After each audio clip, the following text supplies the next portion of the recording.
Ladies and gentlemen, welcome to OVO TV Prime Time Show. Wherever you are, karibu, karibu, karibu, karibu. I'm your host, Nelson Mike Moriyuki. Remember, OVO TV Prime Time Show is broadcasting on all 7 platforms that I own at the same time.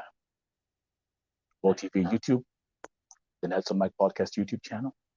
We got the KNL Facebook page. We got my private Facebook page, and also on Twitter at VO Television. Karibuni, karibuni, karibuni.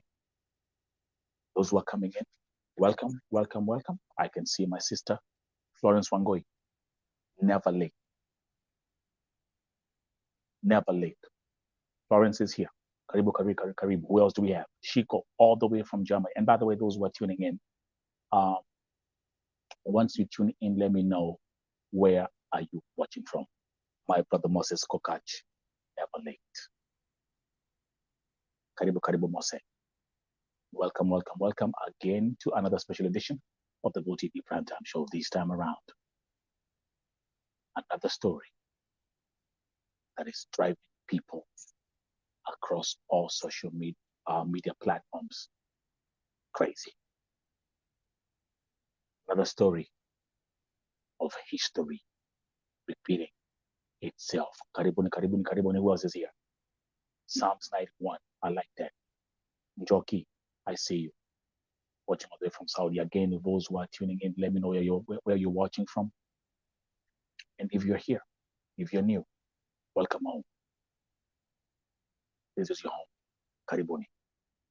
Welcome to the platform that is making impact on people's lives. Welcome to the platform that is growing so fast.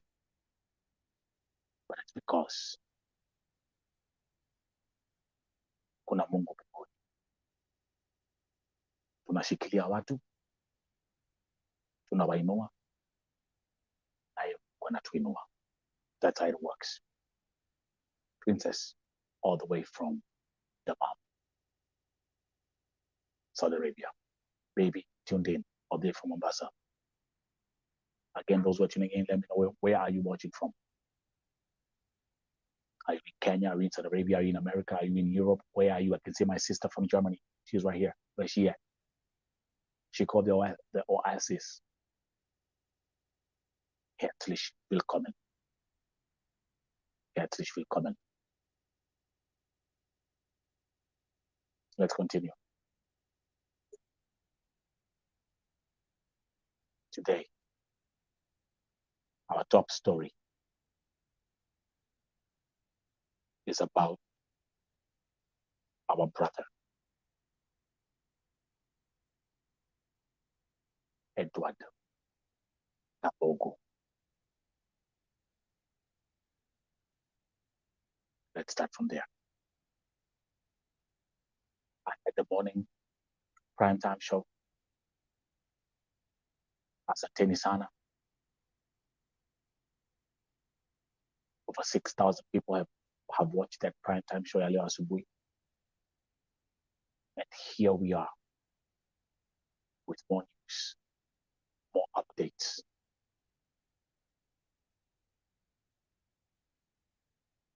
So stay tuned. Ndele Jessica Onala from Kitale. Karibu. Thank you. You're doing Mose. Karibu. Actually, what you're going to do, Mose, utafanya. Let me show you. Mose, as we continue, can you be welcoming the people who are coming in? Munakaribisha. Munapatia chai. Munapatia password ya Wi-Fi. This story, kama kuna kitu ambayo imefanya nisikie uchungu,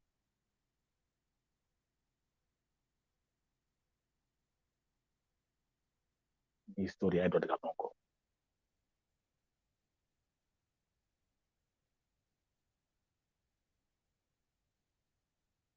Deborah Nyango, welcome. It is a very painful story. It's a very painful story.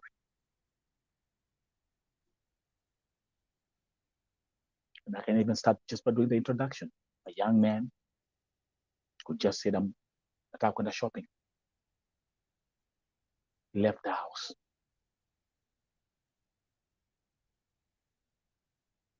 Hakurudi. Went missing for 10 days. Alafu anapatikana akiwa amekufa in exactly this state. It's the same person. Swali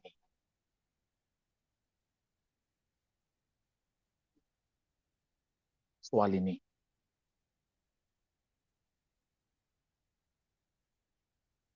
until when? Watu wetu wataendelea kuuliwa hivi?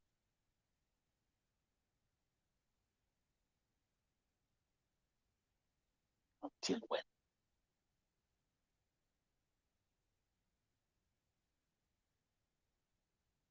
Angalieni comment ya Masi akisema kwamba uko Saudia wanaume wanakuwa hijacked.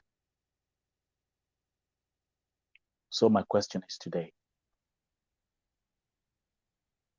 and that's what I want us to discuss first as we proceed. Is this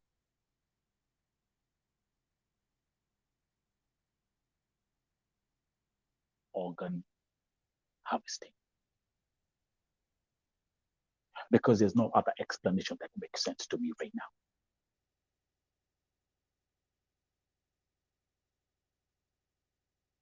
Kwa wale ambao wanatazama, watch ya leo, nilikuwa nimepigia mamake simu leo asubuhi.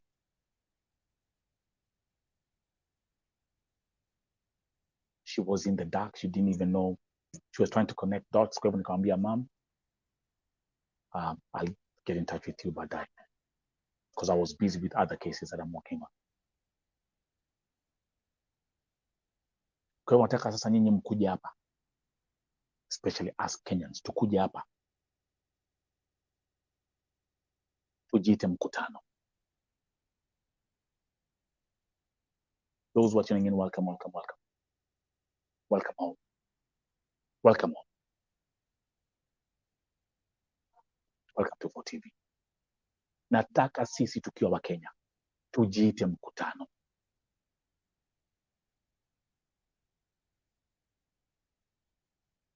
Naomi Njoki akisema wameanza kugeukia wanaume sasa.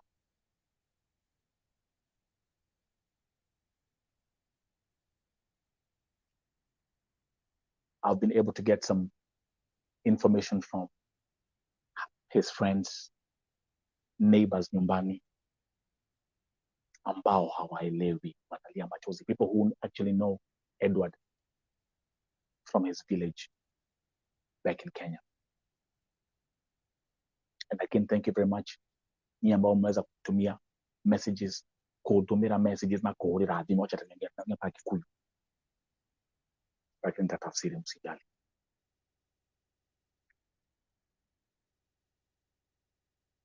Wacha niwaambie marafiki wake wako na uchungu. Familia of course inaumia.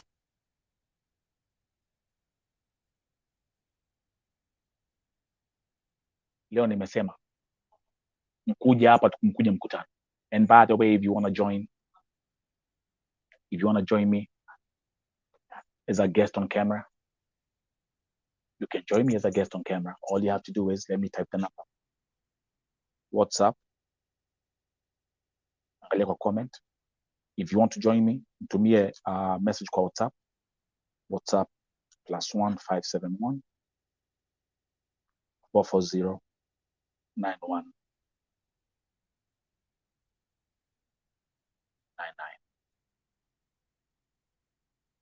If you want to join me on video, tuongee.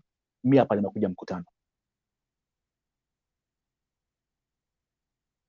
So the first question I want to ask as we proceed is, hii kesi ya Edu, is it organ harvesting? Tuanzie hapo, tuanzie hapo. Nimejionea mengi. Nilikuwa na kesi ya Beatrice Wadogoro, mnaikumbuka. I will always keep on using that as an example. Mulikuwa hapa nikipigania maiti ya Beatrice Wadogoro itolewe, mulikuwa hapa. Same thing, ametolewa macho, ametolewa figo. And actually, let me tell you guys, hata wa leo niko na picha zake zote, ile maiti ya Beatrice ilikuwa inakaa. Na hizo picha, wacha niwaambie, nimesema raundi hii hakuna kitu nitaacha nyuma.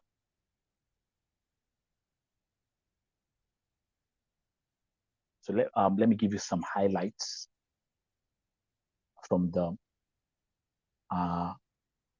this case. Just give me 1 second.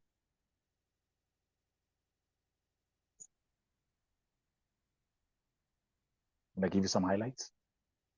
Things that I've been told by, the friends have called me.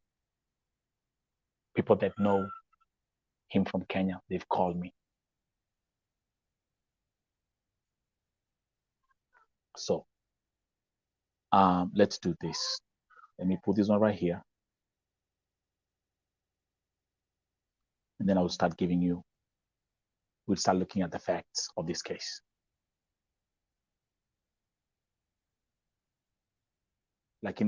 Let's start from that conversation.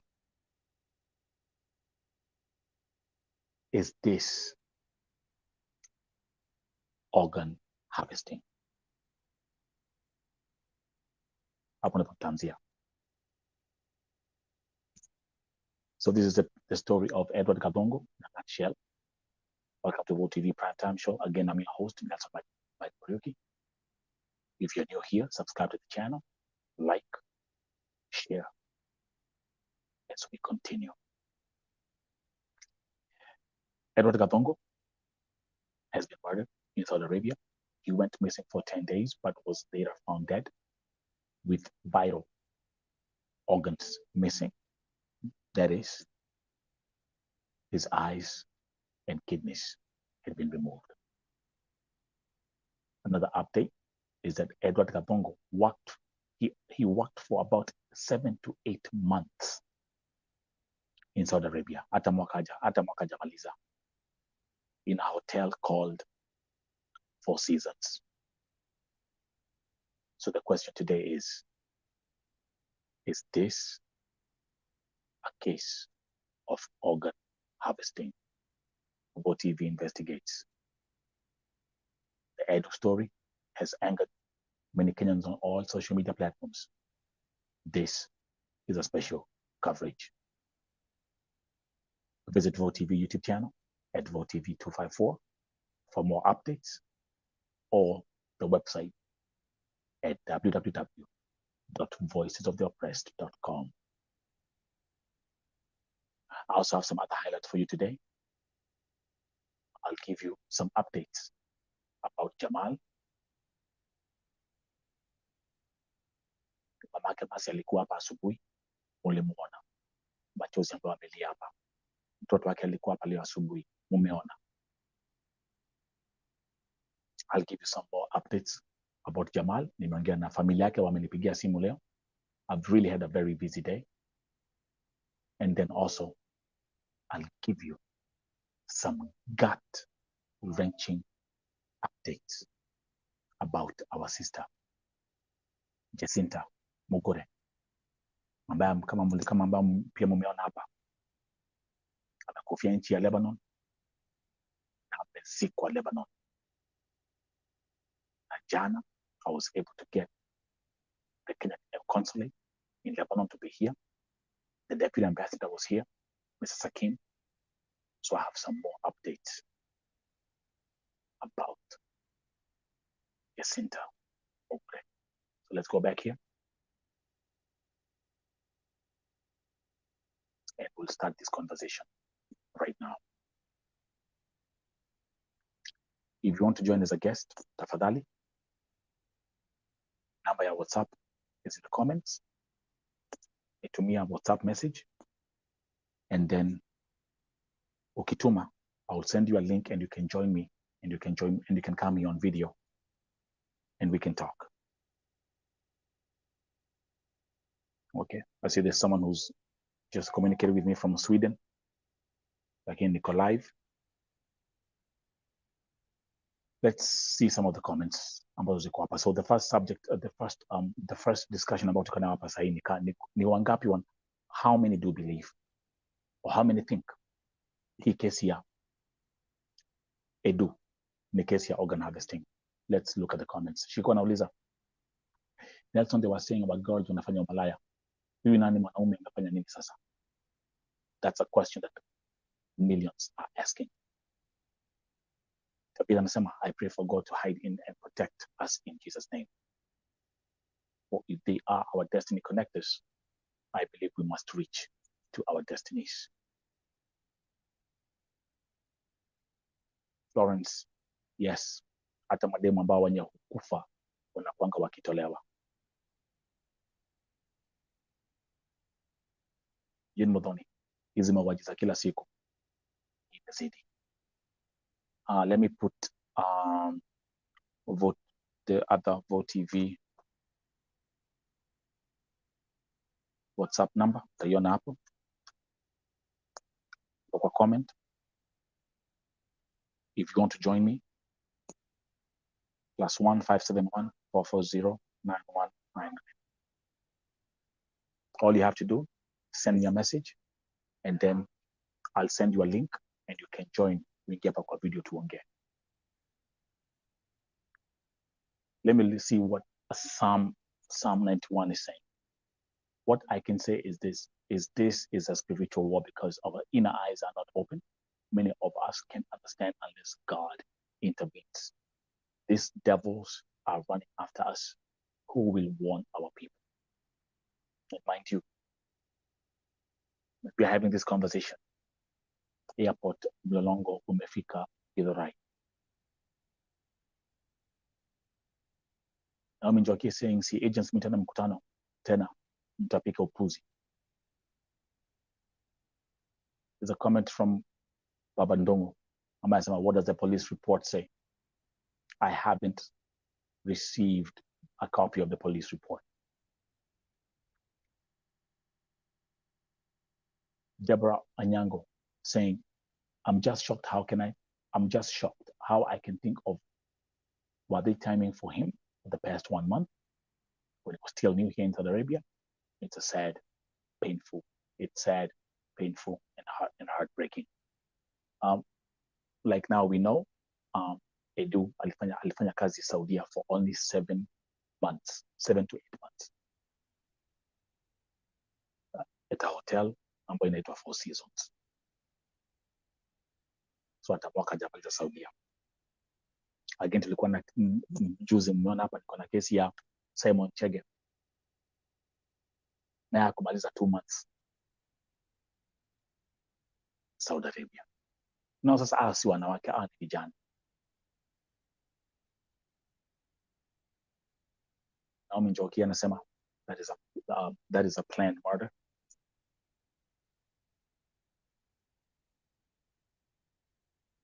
Next one. Not 1 or 2 people's body parts are harvested. Na wanachinjwa kama wanyama. These people are devils. Very heartless. Evelyn Capoloni, the question that everyone is asking now. They say Kenyans die because they don't follow Saudi laws, that they die of prostitution. Now, how about this? There's something I've been saying here the past few days. I've been saying God is revealing something to us. There's something that God is revealing to us, my brothers and sisters, and you have to open your spiritual eyes to see what's happening here. Tangu mimi hii story ya Masi Sakina. Kuna vitu, there are things that are coming into revelation about this so-called kingdom. There's so much that is coming to light.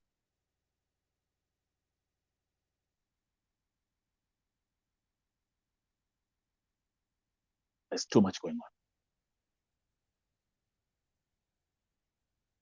Sofika is here. Let's continue. Sorry. Aziza akisema mimi sasa baridi imeingia mwili mzima. Mungu saidia sasa. I understand. Kuna wazazi, if I show you if I just show you the nature of messages that I'm getting, especially wazazi nyumbani. Nelson, sijaongea na msichana wangu for 3 months, for 3 weeks, for 2 days.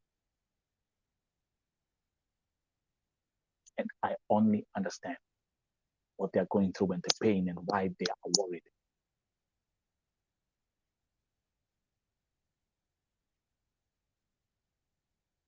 Moses Kokach, let me actually, kuna kitu umeandika hapo, umesema hadi takataka ukitupa lazima ukue chonjo.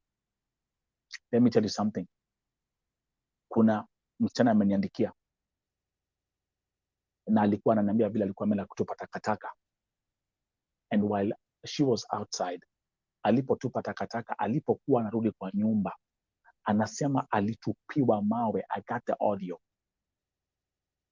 Alitupiwa mawe. Walimrushia mawe, lakini mawe haikumpata. But what she said is, the impact ya hiyo mawe, kwa hiyo mawe ilimpita, ikagonga gate. And amesema kwa audio ya kwamba the impact was so loud, kafiri wake alitoka kwa nyumba mbio kwa sababu alisikia. Hapa tuko mkutano. Mimi hii kesi ya Edu nimejaribu, unajua kuna vitu mtu kaa chini unasema ati let me try and see, okay, where do we start?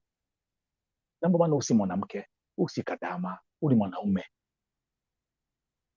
See I'm coming from? So unaweza kufanya 1+1 lakini hesabu haigiani.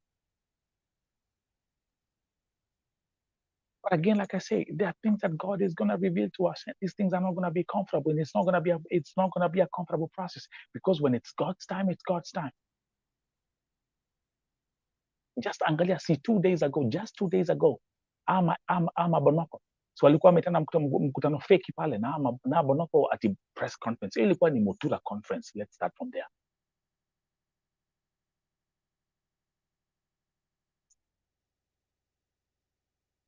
You see where I'm coming from? Okay. Where are they right now? Wapi sahi waonge? What will they say about Edu? And let me tell you something. Nimeanza kuona, because I never have the chance, I never have the time to read comments that flood my Facebook page or my YouTube. I never have the time. I actually have people who read comments on my page and then they give me a report. Na hata hii kesi ya Edu, naona kuna watu wameanza kuropokwa huku na ndani huku.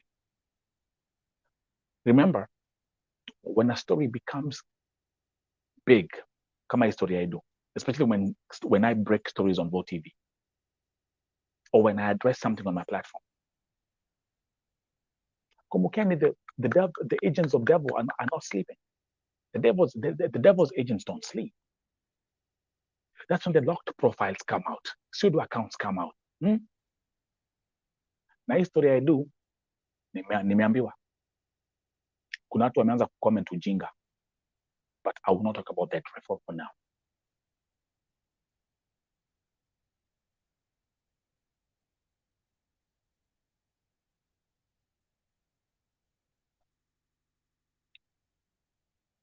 Na baadaye nimesema hii show ya leo, this is not me just talking. Nataka itakuwa, nimesema tumekuja hapa mkutano. I spoke in the morning.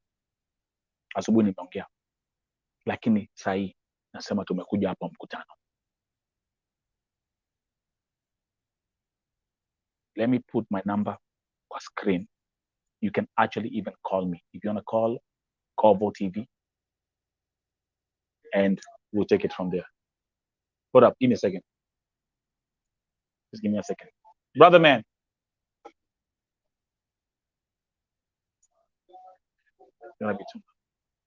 Okay. Yeah. Just no, just a little bit. Gotcha. Who's playing? Aye. That's perfect. Thank you, sir. Okay, I will just sort of. Okay. Pendelea. So I'm going to put nitaweka number ya Vote TV hapa, you can call. Give me 1 second. You can call Vote TV right now. Call me on WhatsApp and tell me what you think about his story. WhatsApp number.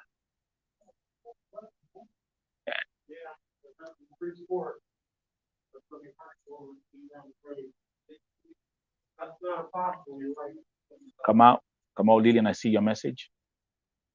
So call Vote TV. WhatsApp at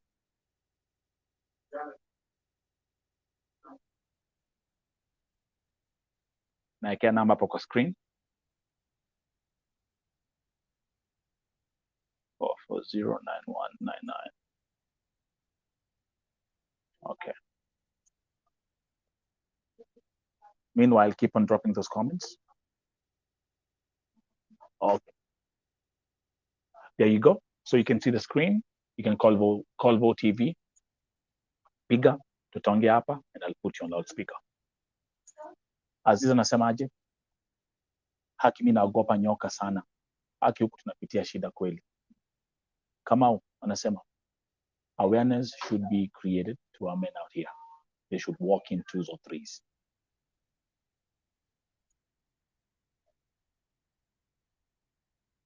Then we have Favor Promise saying these cases of Kenyans being murdered in Saudi Arabia nowadays, I'm so scared. I understand. When I go to sleep, the room we are sleeping, they have already taken the keys. I just kneel down and pray God for protection. Wow.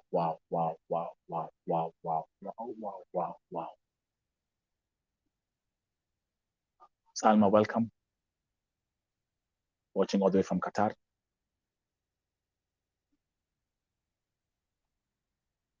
Pelea kuna watu huku ambao wanafuga mambo za kufuga nyoka. Evelyn Capoloni. Yes, God is exposing everything. Sasa hapa sasa ni mwanamke ameuliwa, si Kadama ameuliwa, ni mwanaume ameuliwa, ni mwanaume ameuliwa.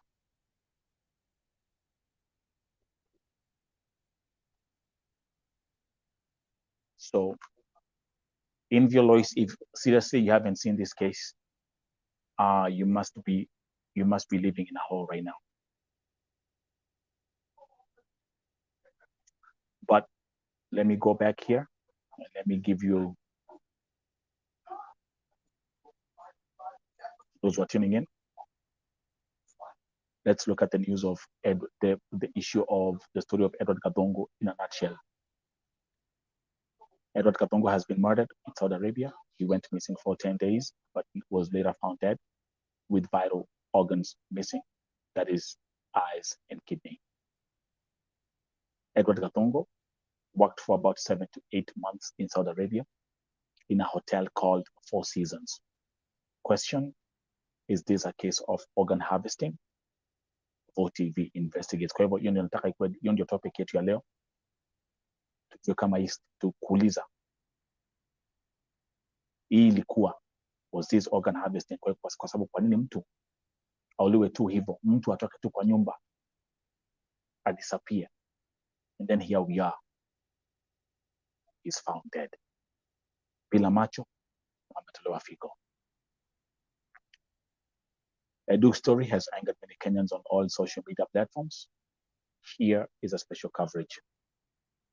Visit Vo TV YouTube channel at Vo TV 254 for more updates, or the website at www.voicesoftheoppressed.com. here, let me give you some quick updates about another story hapa on VOTV.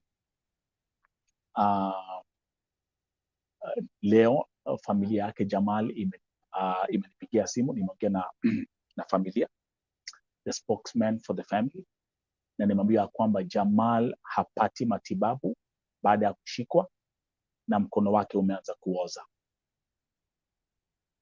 That's an update about this story. So Jamal, after being arrested, he's not getting any medical treatment, and his hand is in bad shape. It's not getting dressed, as you can see. Remember how especially mkono wake wa kushoto ambao ulikuwa umechomwa, nyama zilikuwa zimetoka karibu zote. So familia imeniambia kwamba hapati matibabu, na to the point where in fact ananuka, mkono ni kama umeanza kuoza. So he's not getting any treatment wherever he is. This is crazy. But now let me give you another bombshell, another breaking news. The story of our sister. The story of our sister Jacinta Mugure. Yes, you've seen, I broke the story here on VOTV. She died in Lebanon. She has been buried in Lebanon.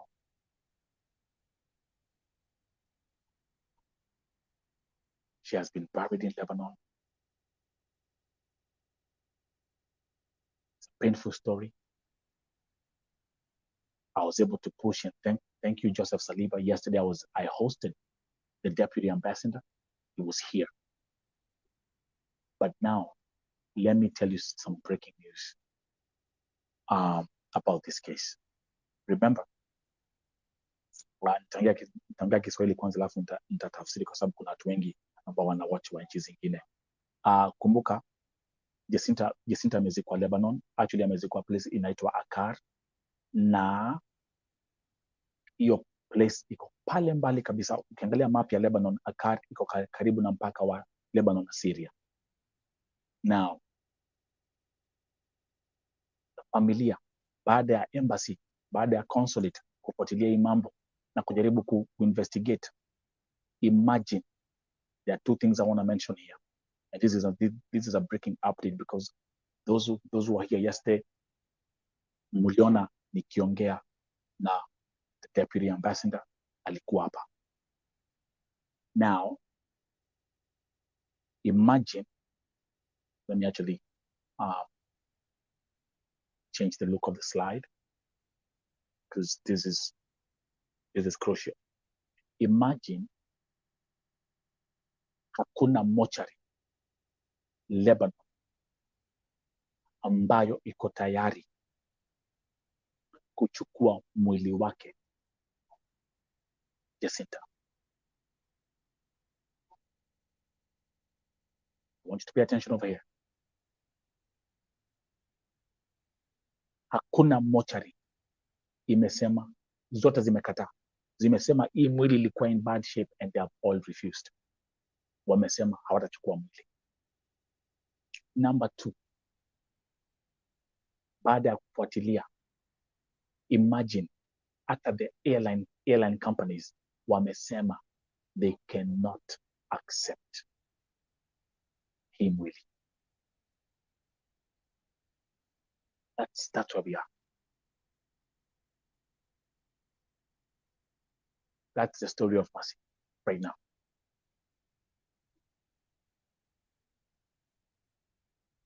You guys, you have followed this. So again, so there's no airline that is accepting. They have said they will not.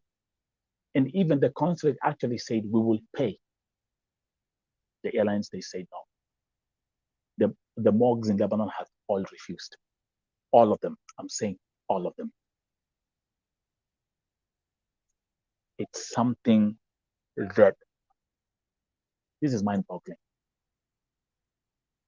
Na nilisema hivi, wakati nilisikia Jacinta amezikwa, nilisema that's going to be it. Hata tukipiga tupige nduru, hata tukifanya nini.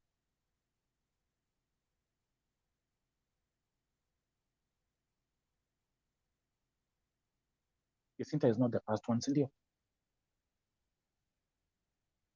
Yossi Wambui si amezikwa Iraq, si ndio? Si amezikwa Iraq. Ule msichana mwingine Ruth si amezikwa Iraq. Right now as I'm talking to you, tunapigania Karembo atolewa Iraq. You see where I'm coming from? So that's where we are right now. I'm going to I'm gonna have a word with with the consulate, and I'm also gonna have a word with my brother Joseph Saliba. But that's an update. So those are two new updates about these other two cases that have been featured right here on VOTV TV. And there you go. Jamal is not getting any treatment. His left hand is rotten. That's another sad scenario. But let's come back to the main topic, the story of our brother, Edward GATHUNGU. Basilis anasema pole sana, may God be with us all, Kingdom of Saudi Arabia, till we complete our contract. May God be with you. Thank you. Caroline GG is saying it's only the Kenyan government who can put this to an end. This is too much. This is too much. Tabitha Maina anasema they have no respect.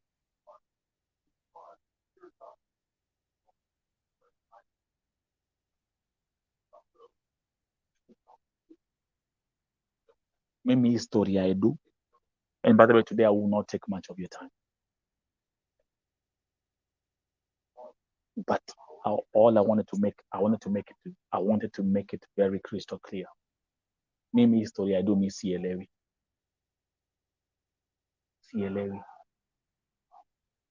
Sielewi. And my question is, what are the agencies going to say about this? What is his company going to say about this? Alikuwa imeajiriwa na kampuni.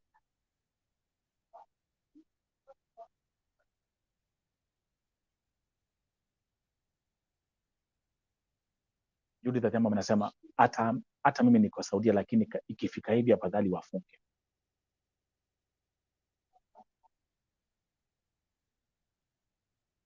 Nakwambia hii kesi watu wako na uchungu. Those who came here in the morning,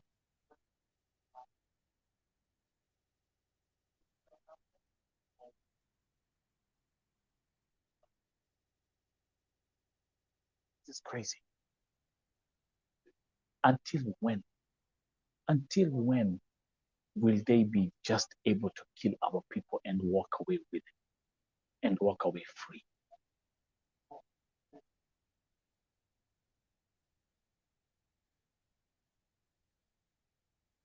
And walk away free.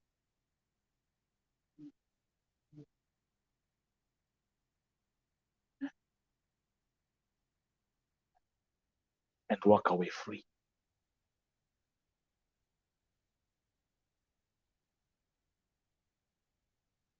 What's going on?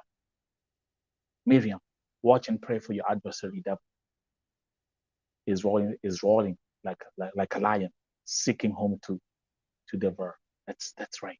That's what he's doing. The devil kazi yake ni kutangatanga. Who's going to be my next prey? Who's going to be my next prey? Yes. And if you don't stand with him, if you don't put God and say, Mungu nishikilie. One thing, and let me say this again, one thing is crystal clear. Not in many wa Kenya, ambao mko Saudia. One thing is crystal clear. This is a spiritual warfare. I've been saying this, I've been talking about it. What is happening now? God is revealing certain elements to us. And so we have an option. Either we open our eyes or we stay blind. Who am I talking to? Who am I talking to? And that's why you find every time I say this is a spiritual warfare, even you Kenyans, you start kicking buckets. You know why? Because it's uncomfortable when it's true.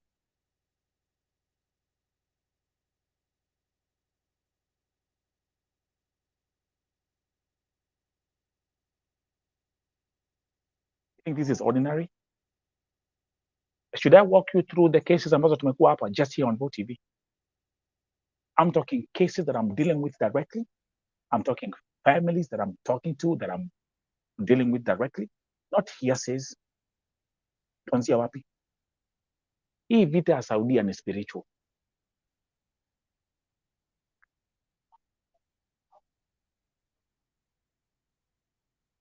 What did Edu do? Edu amefanya nini? What can you start saying Edu alifanya? What can you start saying Edu alifanya?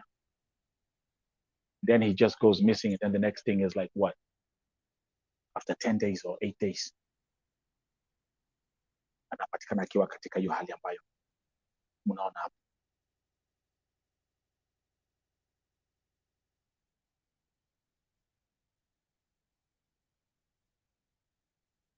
Let me read this comment from Priska saying, niko na one my friend alienda Saudia since last year, June. Last time kuongea ilikuwa July last year. Until now, nobody knows ako wapi. My sister, oh my goodness. Did you say since July? Since last year, June? Last time kuongea ilikuwa ni July 2020, 2021, and it's 2022 October. It's been over a year. Rekegire. Mungu nisaidia kunyamaza.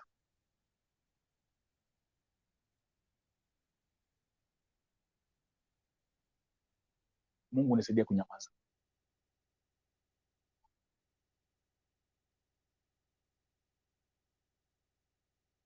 Kumbukeni hii kesi ya Edu imeanza kuleta memory za nilipokuwa nikidili na kesi ya Beatrice Waruguru.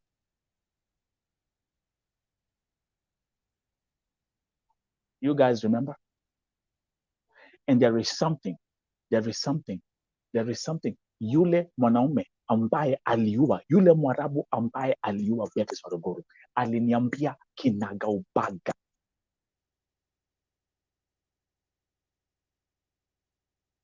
I can buy your government. Number one, I can kill. Number two, and three, alisema black people are slaves. Na aliposema hivyo alikuwa very comfortable.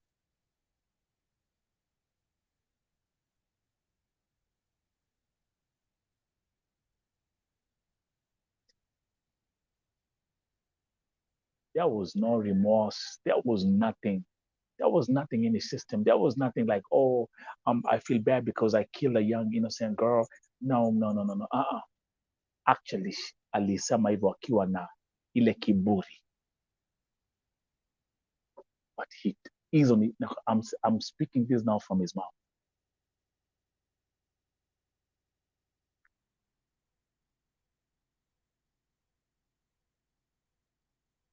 Those who have been here those who have been working with me here for the longest time, remember the Beatrice Waruguru case. And for you to understand the nature of the spiritual warfare that this thing is, kumbukeni niliposema, okay, you know what's going to happen next? Tutafanya maandamano. The first thing I said was tutafanya maandamano.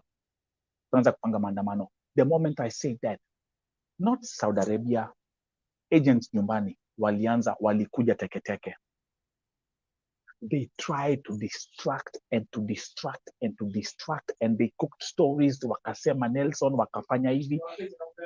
They even went to kwa Mama Beatrice nyumbani hiyo usiku kwenda kumwambia wasiende Mama Beatrice was threatened, akaambiwa Mama Beatrice, ukienda maandamano ya Vo TV mtoto wako hatutazika.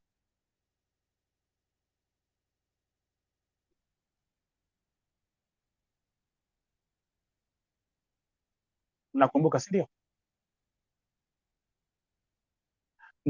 na hiyo maandamano ya kwanza tulifanya, that morning the agents were calling the OCS a cancel permit.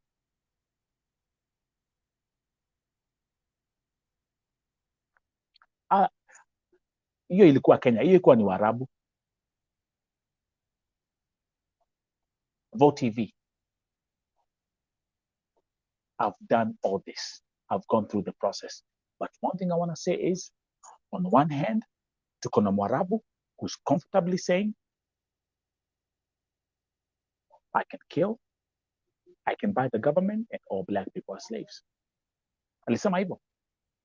Then nyumbani, uko na ma agents now. These are the enablers. Whatever Mwarabu anafanya akiwa Saudi Arabia, the agents nasema, yes sir, yes sir.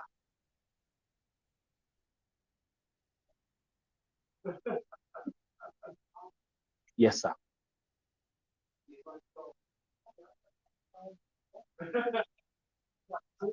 So hii si Mwarabu. Hii si Mwarabu peke yake. They are getting the support from the people that you're seeing calling so-called press conferences and saying whatever they're saying. And then you have, listen, these folks, they know the power that I have here with this platform. They know I have a movement, and they know I have a voice.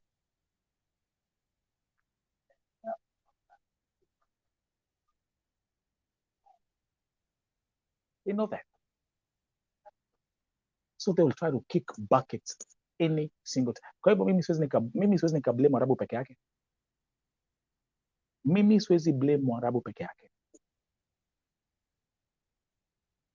My friends, hata hawa watu wa nyumbani, that's where it starts.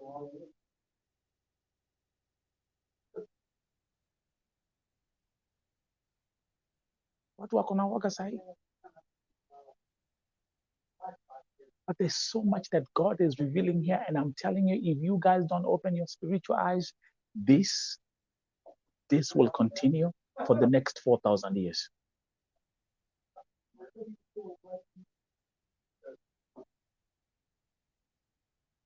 Let me ask you a question. Si tuko hapa tunaongea mambo za edu. Ni wangapi wametoka Kenya leo asubuhi?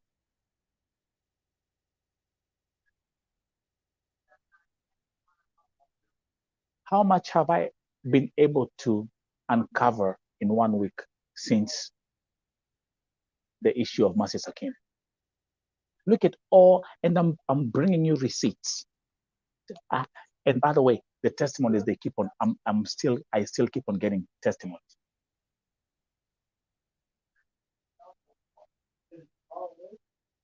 And I even spoke leo asubuhi. Niko na msichana ambaye anaitwa Khadija. Let me actually see that. Let me see. Hiyo nitaongea separately. No, let me not touch on that case.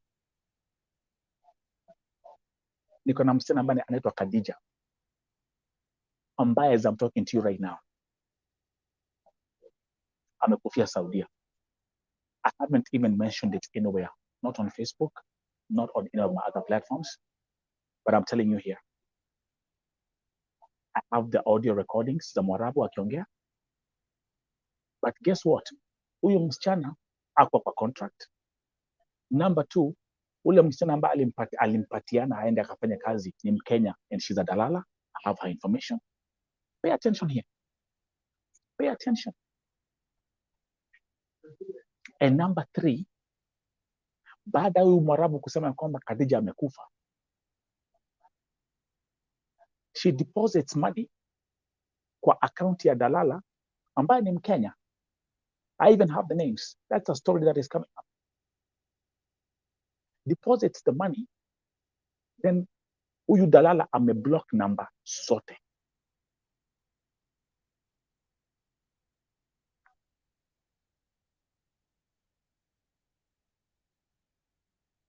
Are you seeing what's going on here? Niko na msichana mwingine. Wacha sasa niwapatie some examples. You know, people think, let me tell you something. What you see me putting on Facebook or putting on YouTube is only 1% of what I receive.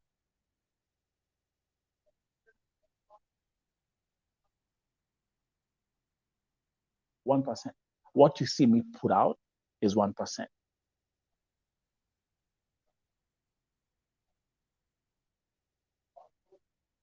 Mkenya mwingine ameniandikia, her name is Nehema.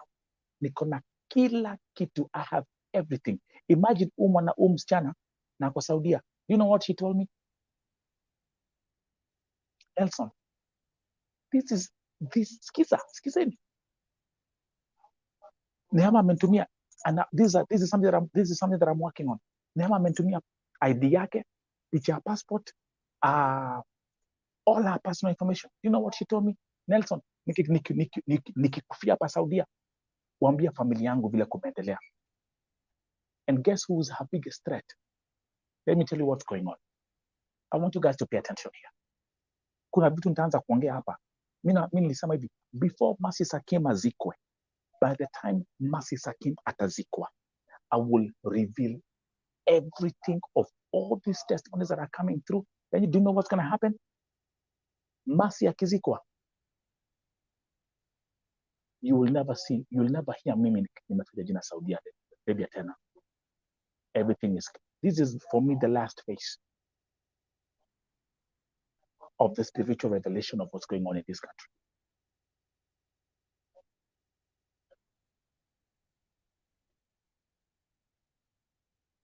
So Nehema hayuko kwa contract. Nehema ametoka Malindi. Nehema ako na bwana Kenya. Pay attention here. That will be a segment on its own. Takuja hapa na kila kitu. You know how I do this. You know, I got the technology. I'll put everything for you to see na macho yenu. Huyu dalala ambaye amemweka wakaanza kukosana.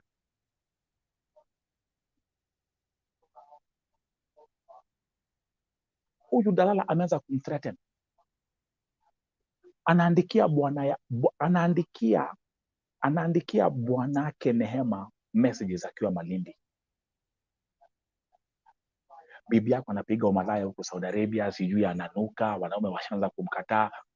I'm telling you, it's some of the craziest stuff that I've seen with my eyes. Isa si kuambiwa. Ni vitu nasoma. Who are you going to blame in that situation, in that case? So what I'm telling you in simple words, and by the way, I apologize because we are having football. It's football season. I forgot. And we got today we got college football.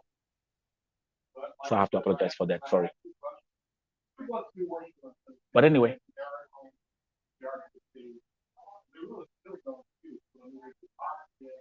the spiritual warfare I'm telling you, that is facing our people. If you guys don't put God first, if you guys don't seek repentance, if you guys don't do what you're supposed to be doing, na kile ambacho kiliwapeleka huko, I'm telling you, hizi mambo tunasikia zitaendelea.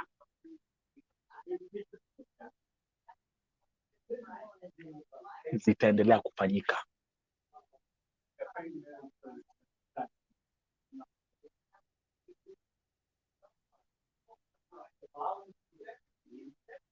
Even for those who read the Bible, and if those who are familiar with the Bible, when God was angry with his children, what did he used to do? He used to punish them. And there was a way that he was doing it. It could be plagues, natural disasters, all this stuff. Hii vita ya Saudia sio ya kawaida. As I'm talking to you hapa,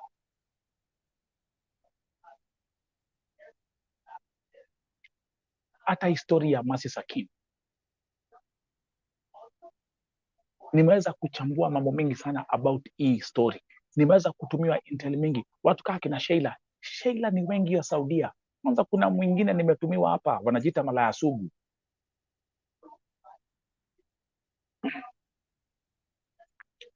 Imagine watu wakijita malaya, ati hao ndio malaya sugu. I got their names. Niko na kila kitu. na wako hapa wakiwatch, they're coming here every day, and guess what they're doing? Munaanza, you are threatening people in WhatsApp groups.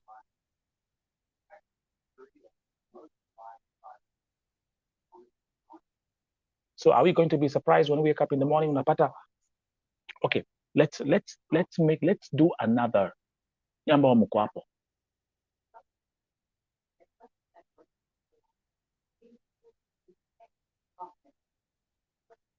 Wacha, kuna video ambao naona simu yangu iko hapa, it's not sleeping, it's just beeping the whole time.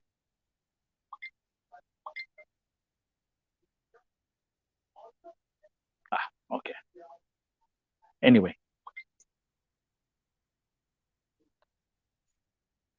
so let me ask you a simple question. So mko hapa mnajiita, if you start najiita nyinyi ndio malaya sumu. Hii story ya Sheila, let's go back, let's actually go to this story ya Sheila. Hii story ya Sheila, hata baada ya kumua Masi na acid na baada ya kuchoma Jamal na acid, si ameanza kuringa. Hata nikiwa Kenya nilikuwa naua.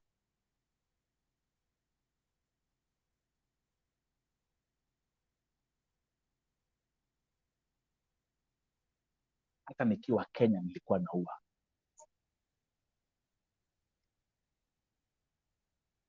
Niwaambia guys, you cannot listen, you can't have this thing both ways.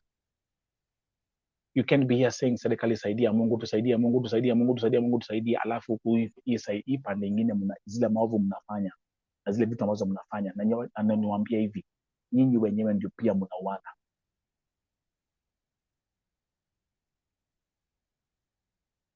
Ukweli ama si ukweli? Ukweli ama si ukweli? Hii story ya Edu, sijaona ripoti ya polisi.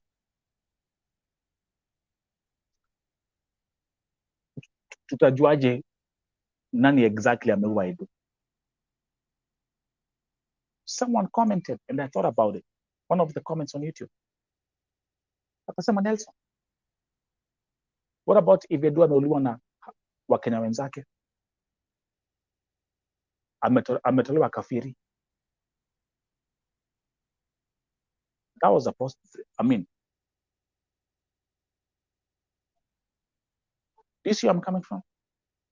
And I'm going to ask you, let's be very careful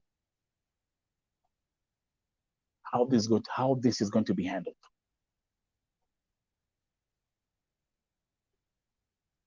Kwa sababu pia tumegundua ya kwamba sio Wakenya wote ambao wanakufia Saudia ambao wameuliwa na Mwarabu. Kina Julia Wamoyo si aliuliwa Istiraha na nani? Tulikuwa na wasichana wenzake, walimwekea dawa, walimwekea dawa, right? Magi Ruguru sio Mwarabu, silikuwa ni Wakenya wenzake. You see how God is revealing all this stuff?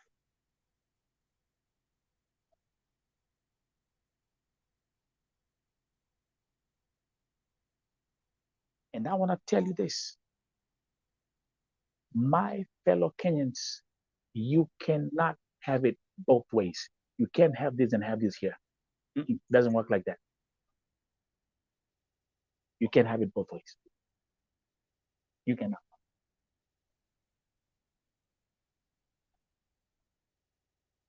You cannot. We can't have this both ways.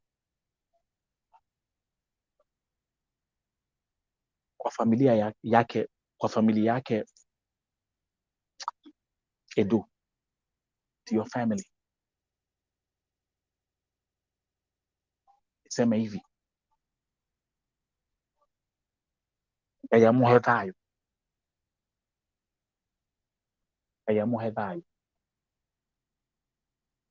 Ngai amuhe thayo, Mungu apatie amani.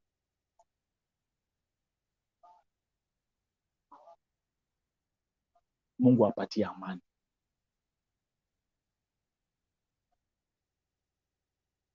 Edu hakumaliza mwaka, hajamaliza mwaka Saudia. kaya muhe thayo.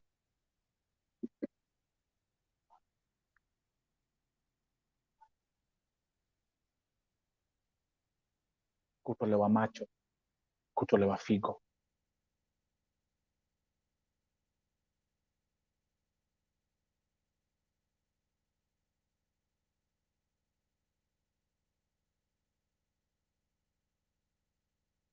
Hana Nigeria, hebu soma hiyo comment. Hana Nigeria ambaye anasema boss anishow ati Kenyans na Ugandans ni wengi sana nje, that's why hiyo biashara imeanza too bad.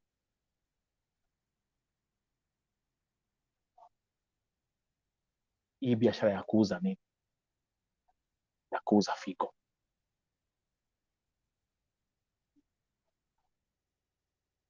Margaret Wanjiku anasema tulichukiwa na sisi tukajichukia. Kwani utu ulienda wapi? There you go. There's too much that God is revealing here. Na nitasema hivi leo hii. Allow me to say this right now. Because you guys, you know how I work. You know how I get things done. Mimi nikisema Mungu shuka, Mungu shuka. Na nimesema hata kwa hii kesi ya Edu, Mungu ashuke. Kuna vitu najua zitajulikana. Kuna vitu ambazo hapa zitachambuliwa, mtashangaa. God will show you. Listen, God will show up. Don't worry about it. But don't be surprised. Hii story ya Edu ikibaki si Mwarabu ameua Edu.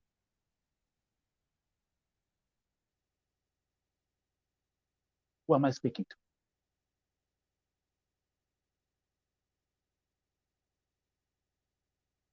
Who am I speaking to?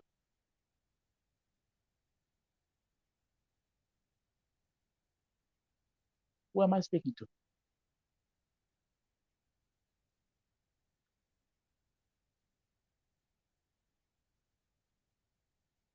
Who am I talking to right now? Tusishangae. Tumeanza kupata official investigation report.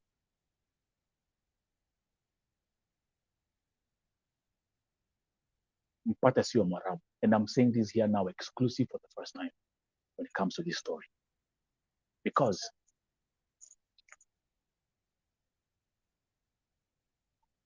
Margaret Rogoro hakuliwa na Mwarabu. Julia Moyo hakuliwa na Mwarabu. Tuko na Lineta Kenya ambaye amepotea, not missing for 3 years. Missing for 3 years. Sasa ndio tunaambiwa kwa sababu nimeleta hiyo story, tunaambiwa ati amekufa, mwili uko wapi?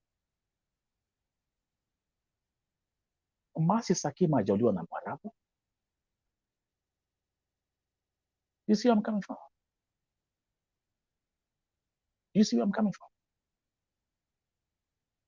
I've been here and I've done this for the longest time. Kuna vitu ambazo zinahitaji God's wisdom kudeal nazo.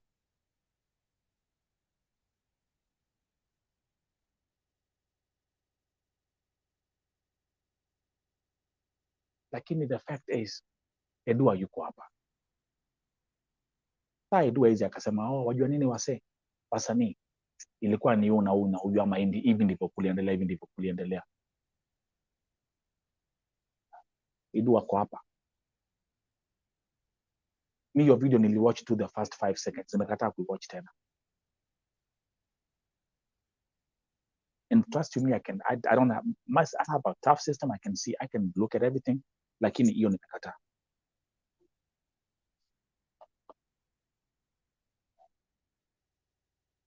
Yes, we'll keep on calling upon the Lord, but if we keep on calling upon the Lord, and our people are not changing their ways, and our people keep on doing the same nonsense that they keep on engaging in, don't you think that God won't also look at us and be like, I'm going to punish this community.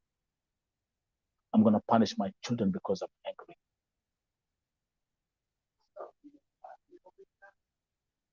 How comes only Saudi? Why not? Why not America? Why not Europe? Why not Australia? Why not Asia? Why just one country? Where we are waking up every day and there's kuna mwingine. No, I can show the video, favor. I can show the video here. I have to stay. I have a public, powerful platform here on YouTube. I cannot show the video here. I can't even post the video here. I won't do it.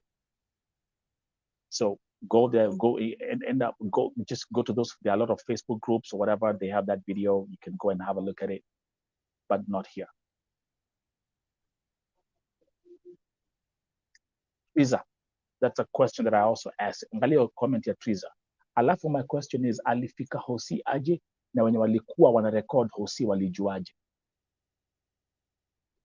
So there's still so much that's gonna come out. This is where I'm coming from.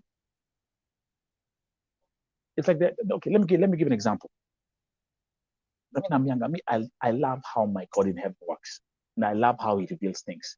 Okay, give a simple example. Ni kama hii story ya Jacinta. When I broke this story, sikuwa na story na information mingi. All I knew was amekufia Lebanon. Alipata kwa nyumba kama amekufa. Alikuwa amekaa kwa nyumba for like 3-4 days na amezikwa Lebanon.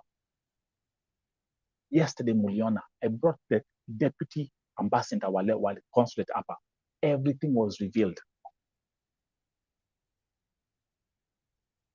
Am I right? So kwa hii story I do, I'm telling you this, walk with me.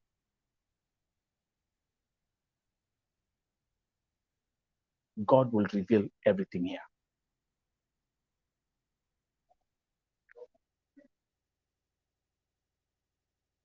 Apana.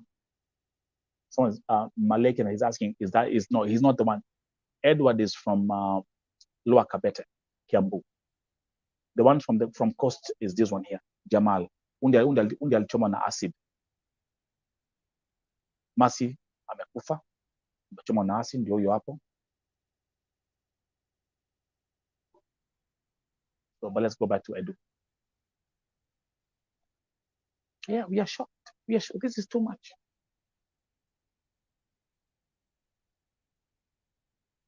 So I'm sure. I mean, nitakuwa nimekaa tu hapa. Nitakuja hapa, someone who trust me, I will get one message that will tell me everything. That's how God shows up. God will reveal everything about what happened to Edu.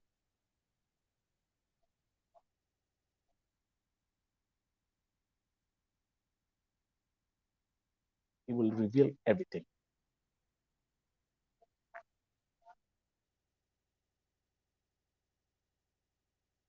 Kuna comment hapa amesema hii business ya figo hiyo lazima Mwarabu ako ndani. Kuna possibilities wanatumana watu wakuwe hijacked, unanukishwa kitambaa cha kupoteza senses, unapelekwa kutolewa organs na unarushwa mochari.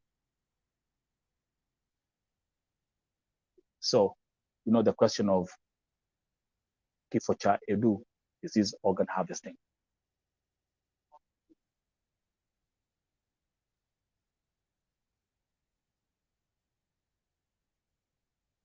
But it's painful. A young man, angalia how young he is. Ameenda tu hivi. Saudi hajamaliza mwaka 7 months. In fact, nilikuwa nimesema let me see if I can get the mom again. Give me 1 second.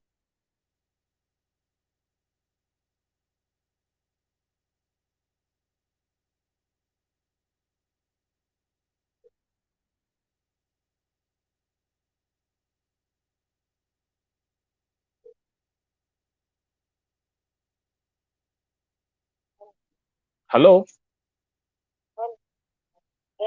Nyina wa Edu. Nĩ ndakũhũrĩra thimũ rĩngĩ kũhana atĩa? Rĩu kwĩ ũndũ mwĩrĩtwo kwĩ ũndũ mwerũ mwĩnaguo ũhoro wa mwana waku?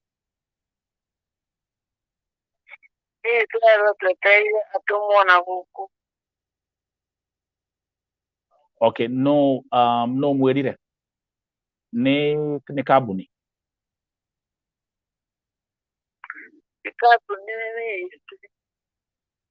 O ministry nä må hå rä re thimå? Okay. Maiga mweterere mwä rä å rehwo. Matuna riboti no maũndũ wa mekwa thikũ matumona gũkũ na email maihũrie macoke no maticoketio matume Oi nyina wa Edu. Okay, sawa.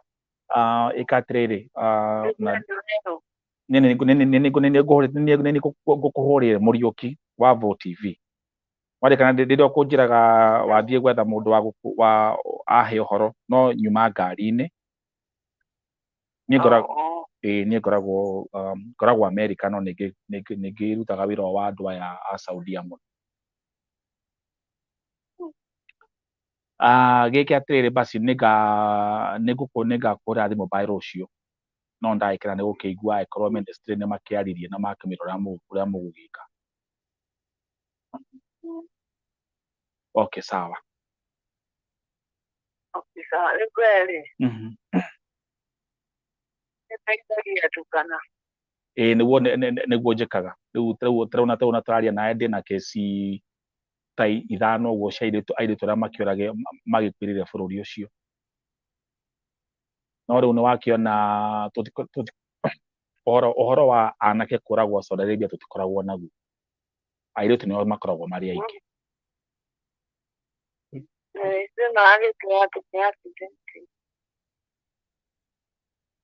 Nĩ makwĩria ũrĩa borithi maroiga hena riboti ya borithi icio gũtirĩ ũndũ na ũndũ. Oh my goodness. Koguo inyuĩ no kĩrũmĩrĩrio ũhoro wa marũa mweterere ũrĩa mũgũkĩrwo.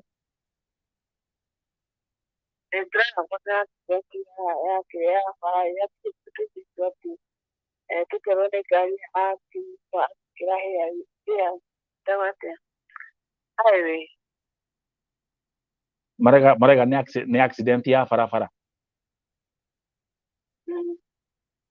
Rĩu njoke ngũrie kĩũria atĩrĩrĩ nyina wa Edu, ira he mũthuri ũngĩ ũrarĩ haha nake etagwo ithe wa Chege, mwana wake nake ararutire wĩra Saudi Arabia mĩeri 2 na marauga no accident ya ngari atĩ aringĩrwo highway.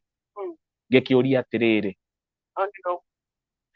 by the way wale ambao wako hapa nita-translate baadaye. Njũria atĩrĩrĩ nyina wa Edu, kai anake othe maragũthĩrwo mararingĩrwo marakuĩrĩra highway-inĩ ukarigwo kai marathiĩ bara gwĩka atĩa. One ithe wa Chege ararĩ haha ira,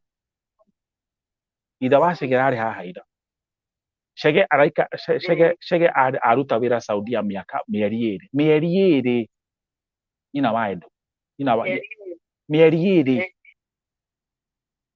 Rĩu rĩ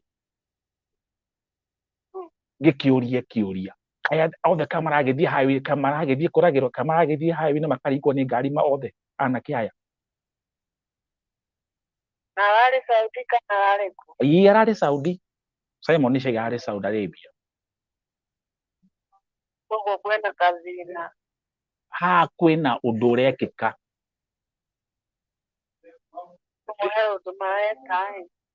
Rĩu nĩ wakĩigua thiĩ na mbere.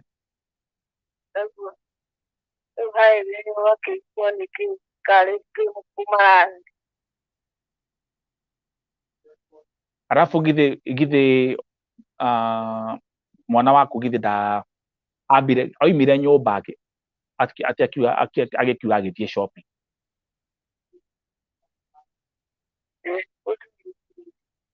Rĩu agĩthiĩ shopping rĩ acoke athiĩ aikara thikũ 15 no rĩ mũcoke gũtuĩke atĩ nĩ rori ya onao matarakiugaga ũndũ. Rĩrĩa Gathũngũ agire kuonekana nĩ makwĩrire. Asa matiugaga turamusalire nakiria kulitika ngamuria ijeti ajali itetereire ijenti atumere maratathi maundu make nakuu nigetha ahe riboti riu twarirwo Ngai mangĩ ndirikũ Ngai mwathanire uhoro uyu wa mwana waku ni utumite tukorwo twina andu ni mamakite muno na kwira andu mena kieha muno no riu undu riu nie wamba ndamba ndeuria kiuria ngikiuria atiriri othe kaya maraguthwo ni ngari ati highway-ini riu namenya riu ona ndiateithĩte mũndũ ũngĩ koguo mũndũ araraigua ũrĩa we mũrahana tarĩ nĩwetĩkia no ndũretĩkia biũ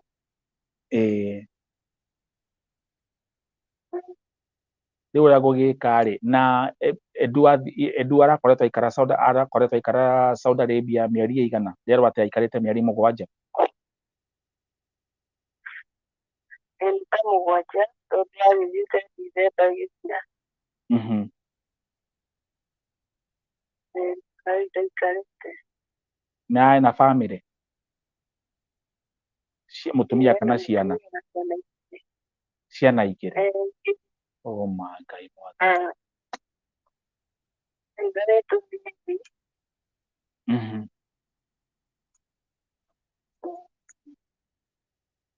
uria ngwika to ni guthie kuhangira ciana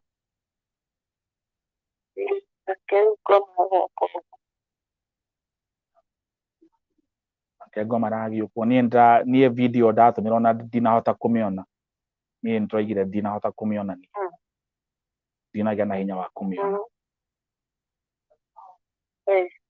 no riu niwakiona uguo arutitwo maitho akarutwo nginya ciĩga cia mwĩrĩ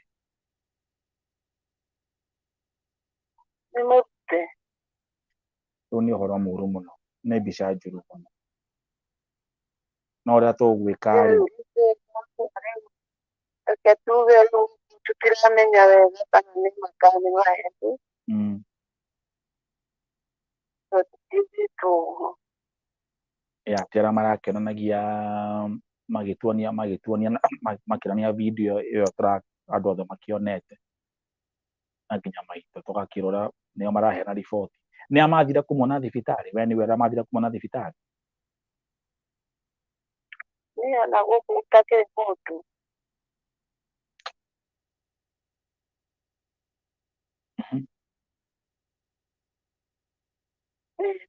tũratũra nakũu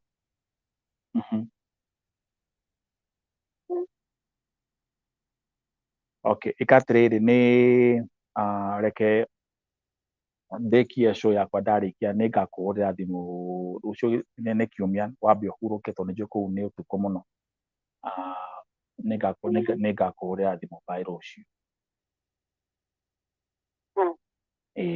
sawa okay good night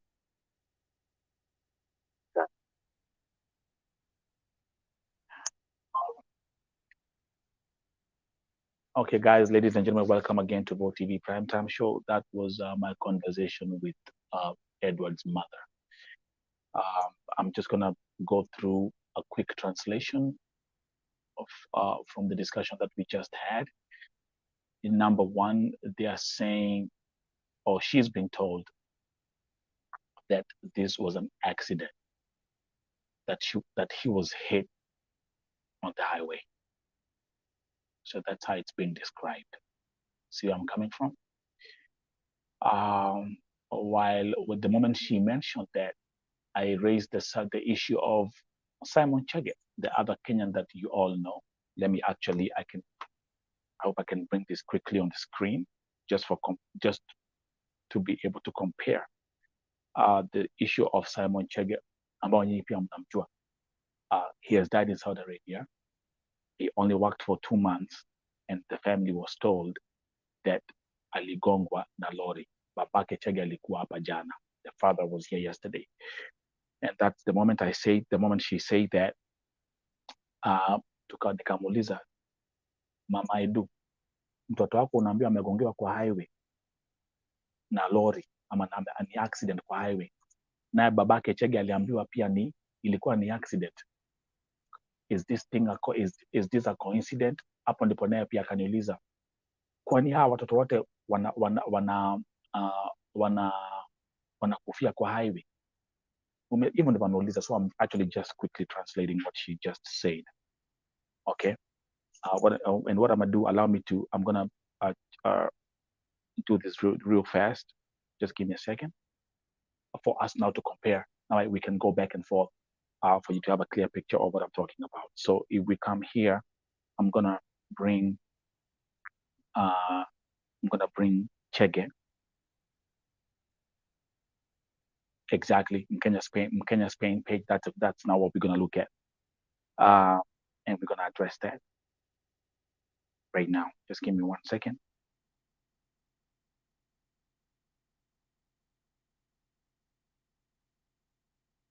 Give me 1 second. Okay. I think this should work out. I think I have it. So the question is, how comes Simon Chege, the same story, killed? It was an accident. And the same thing now we are being told here. Let me stop sharing first. I want to change something here real quick. Just give me 1 second. But does it make any sense? Now, again, we are having this conversation. Does it make any sense that we have Edward Gathungu, the mom being told it was an accident, and we have the family of Simon Chege, the same thing being told it was an accident? How comes two men in one country, both at the same time, have died because of a car accident?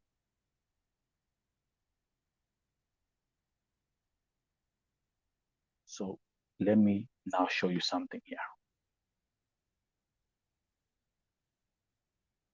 Perfect. I think that works.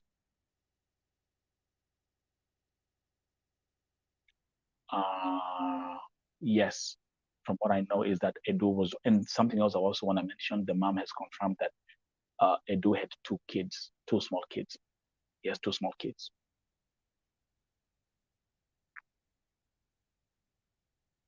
So if I change this here,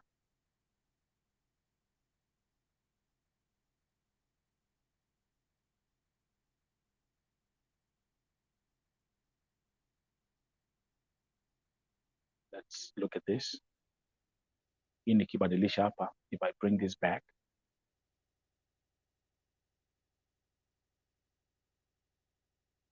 you're gonna see Edu.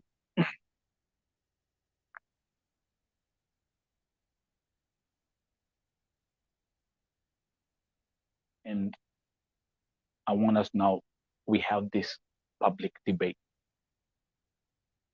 of how comes these two young men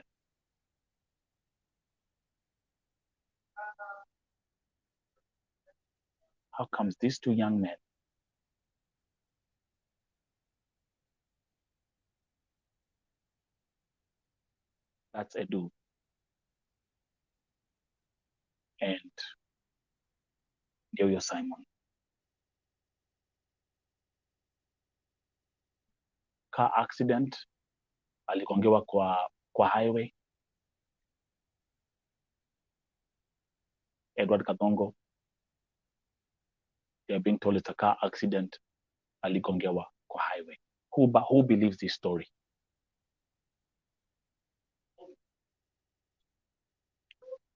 Hana Njeri amesema sio kuzuri watoto wetu.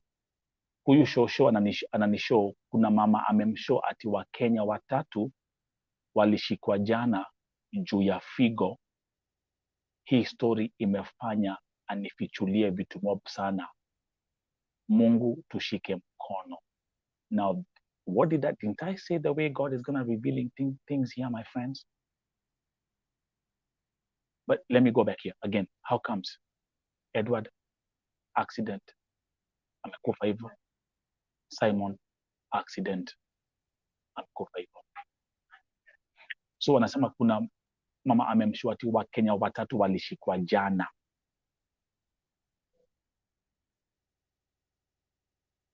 Kenyans on Kenyans.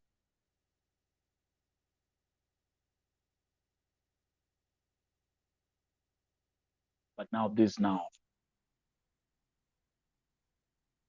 this raises an eyebrow. How comes? Simon Chege, Edward Kathungu. Kwani if ni accident victim anatoka macho na organs na mbona other parts of the body aren't injured? That's a very nice question, by the way. I was about to ask that question. Yes. Nyabuto mwenye alimpeleka hosi ni nani na akusema immediately kabla kakufa? Okay. So let me block that right here.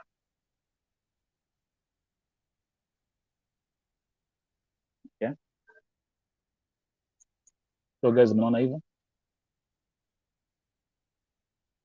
You see that? Kwa hivyo kuna wale ambao walimpeleka Edu kwa hospitali.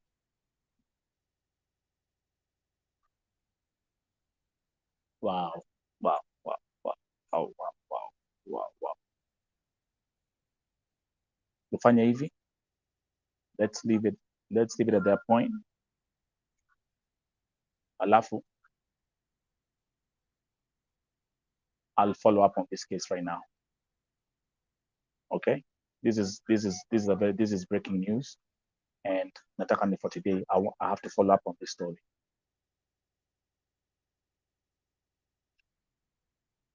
Something is not adding up.